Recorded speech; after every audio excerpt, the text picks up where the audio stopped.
श्रीमद् भागवत गीता के 5वें अध्याय का महात्म्य। श्री भगवान कहते हैं, देवी, अब सब लोगों द्वारा सम्मानित 5वें अध्याय का महात्म्य संक्षेप में बतलाता हूँ। सावधान होकर सुनो। मद्र देश में पुरुकुत्सपुर नामक एक नगर है। उसमें पिंगल नामक एक ब्राह्मण रहता था। वह वेद पाठी ब्राह्मणों के विख्यात वंश में, जो सर्वथा निष्कलंक था, उत्पन्न हुआ था, किंतु अपने कुल के लिए उचित वेद शास्त्रों के स्वाध्याय को छोड़कर ढोल आदि बजाते हुए उसने नाच गान में मन लगाया। गीत, नृत्य और बाजा बजाने की कला में परिश्रम करके पिंगल ने बड़ी प्रसिद्धि प्राप्त कर ली। उसी से उसका राजभवन में भी प्रवेश हो गया। अब वह राजा के साथ रहने लगा और पराई स्त्रियों को बुला बुलाकर उनका उपभोग करने लगा। स्त्रियों के सिवाय और कहीं उसका मन नहीं लगता था। धीरे धीरे अभिमान बढ़ जाने से उच्चखंडल होकर वह एकांत में राजा से दूसरों के दोष बतलाने लगा। पिंडगल की एक स्त्री थी जिसका नाम था अरुणा। वह नीच कुल में उत्पन्न हुई थी और कामी पुरुषों के साथ विहार करने की इच्छा से सदा उन्हीं की खोज में घूमा करती थी। उसने पति को अपने मार्ग का कंटक समझकर एक दिन आधी रात में घर के भीतर ही उसका सिर काटकर मार डाला और उसकी लाश को जमीन में गाड़ दिया। इस प्रकार प्राणों से वियुक्त होने पर वह यमलोक में पहुंचा और भीषण नरकों का उपभोग करके निर्जन वन में गिद्ध हुआ। अरुणा भी भकंदर रोग से अपने सुंदर शरीर को त्याग कर घोर नरक भोगने के पश्चात उसी वन में सुखी हुई।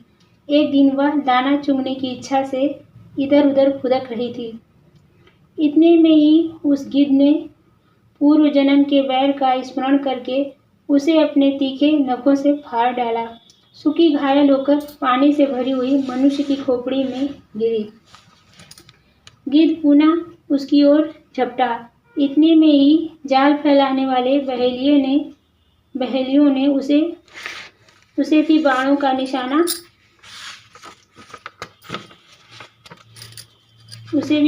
निशाना बनाया। उसकी पूर्व जन्म की पत्नी सुखी उस खोपड़ी के जल में डूबकर प्राण त्याग चुकी थी। फिर वह क्रूर पक्षी भी उसी में गिरकर डूब गया। तब यमराज के दूत ने उन दोनों को यमराज लोक में ले गए। वहाँ अपने पूर्वकृत पाप कर्म को याद करके दोनों ही भयभीत हो रहे थे। तदंतर यमराज ने जब उनके घृणित कर्मों पर दृष्टिपात किया, तब उन्हें मालूम हुआ कि मृत्यु के समय अकस्मात खोपड़ी के जल में स्नान करने से इन दोनों का पाप नष्ट हो चुका है। तब उन्होंने उन दोनों को मनोवांछित लोक में जाने की आज्ञा दी। यह सुनकर अपने पाप को याद करते हुए वे दोनों बड़े विस्मय में पड़े और पास आकर धर्मराज के चरणों में प्रणाम करके पूछने लगे, भगवान, हम दोनों ने पूर्व जन्म में अत्यंत घृणित पाप का संचय किया है, फिर हमें मनोवांछित लोकों में भेजने का क्या कारण है, बतलाइए। यमराज ने कहा, गंगा के किनारे वट नामक एक उत्तम ब्रह्मज्ञानी रहते थे।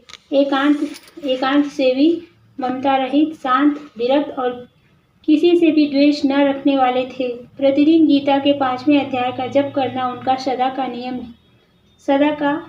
था।